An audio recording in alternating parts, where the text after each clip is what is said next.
السلام عليكم متتبعي الكرام، مرحبا بكم معايا في قناة عالم أمريتاج. اتمنى يا ربي تكونوا في احسن الاحوال وبصحة جيدة. فيديو جديد مغاير.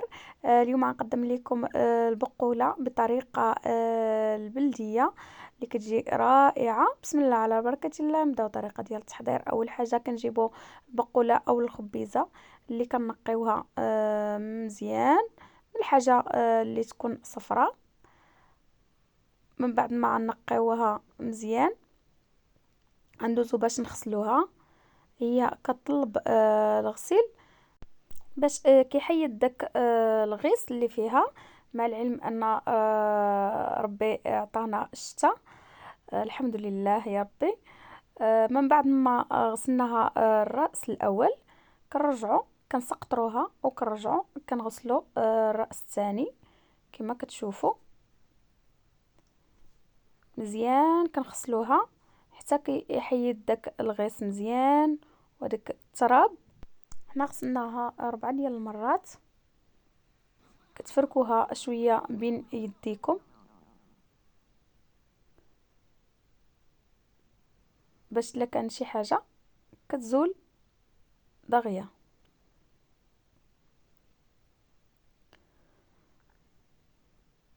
صافي كنستمروا بهذه الطريقه هذه حتى كنساليو الكميه ديال الخبيزه اللي عندي. من بعد ما غنساليها كامله غنتركها تسقطر، تبات ليله كتسقطر حتى كيزول داك الماء كامل. صافي من بعد ما سقطرتها كنقبطها بشويه قبيطات على قد يدي وكنبدا نقطعها.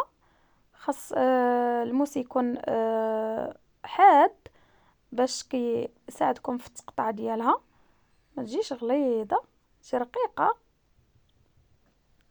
كما كتشوفوا.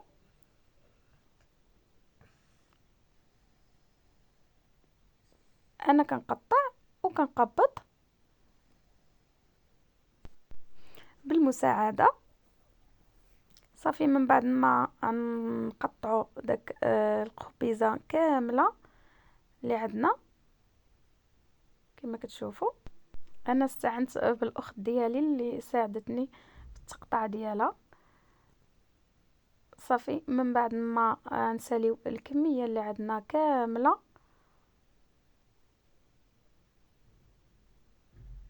صافي من بعد كندوزو كنعدلو العافيه اللي غنشعلوها. صراحه انا كنصور وانا كنستمتع بهذا الجو وراحه نفسيه. كنشعلو العافيه بطريقه عاديه. من بعد ما شعلنا العافيه هذه الخبيزه اللي غنعملوها في الكسكاس الطيني اللي تقليدي. كنجيبوا الماء 5 لتر من الماء كنعملوه في الطنجره باش نعملو عليه البقوله او الخبيزه. وكنجيبوا العويدات اللي غسلناهم كنعملوهم لتحت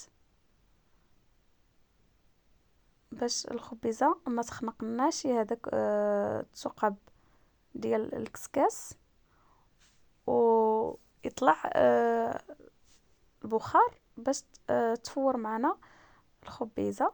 صافي كنوضعوا الخبيزه في الكسكاس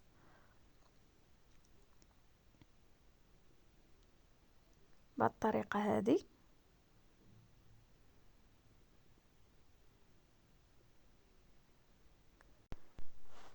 وضعوها بهذه الطريقه هذه، خلوها تبقى منفسه، ما تضغطوش عليها باش تفور وتجي كامله طيبه وتدخل معاها تفويره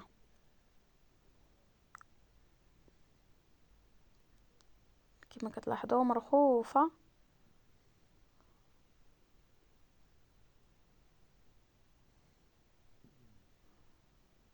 صافي نوضع الكميه كامله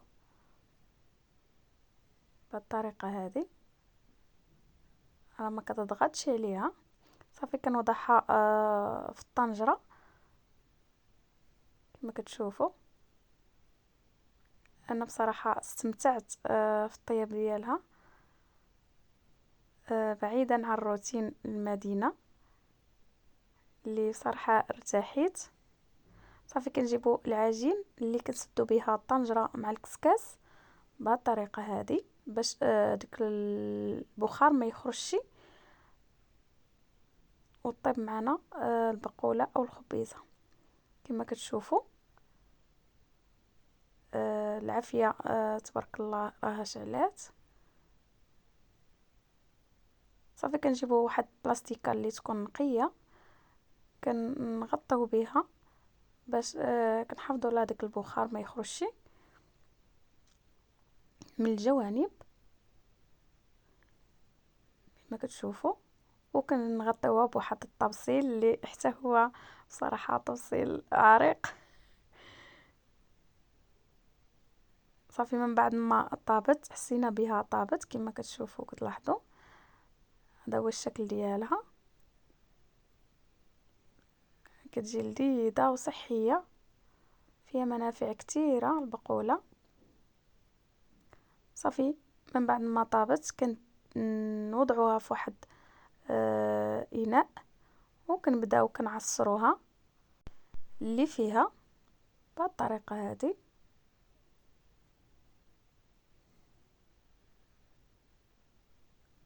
طريقه سهله.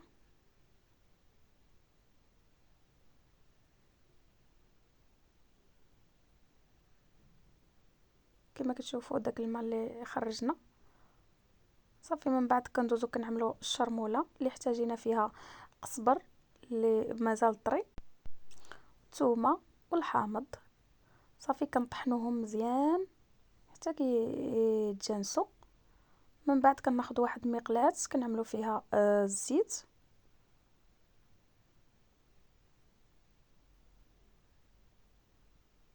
من بعد ما عملنا الشرموله وطحناها وطابنا الزيت، كنوضعوا داك الشرموله اللي فيها الثومه والقزبر، كنضيفوا عليها تحميره ما يعادل ملعقه كبيره من التحميره،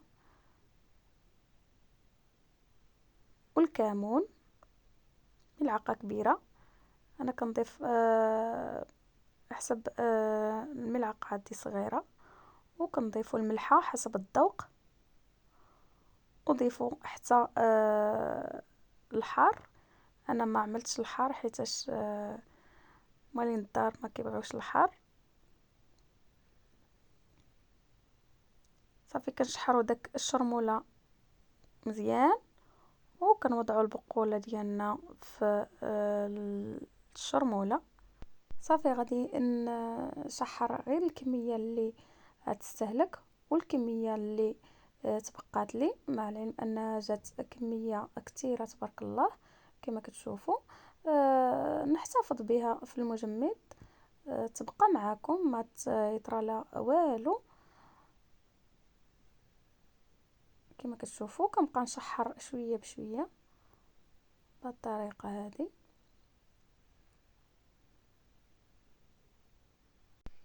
راها صحيه وفيها منافع كثيره. صافي من بعد ما نشحرها غنضيف عليها زيت الزيتون اللي حتى هو كيعطيها واحد النكهه رائعه، وكنضيف الحامض اللي ضروري في البقوله كما كتشوفوا. وكنشحر كنزيد نشحر حتى كتشرب داك الحامض. وكيكون هذا هو الشكل النهائي ديال البقوله ديال اليوم. نتمنى تنال الاعجاب ديالكم، وتكونوا قضيتوا وقت معايا مزيان ونال الاعجاب ديالكم. وما تنساوش تدعموني بلايك واشتراك وتفعيل الجرس باش يوصلكم كل جديد ديالي. ودمتم في رعاية الله وحفظه، والسلام عليكم ورحمة الله تعالى وبركاته. السلام عليكم.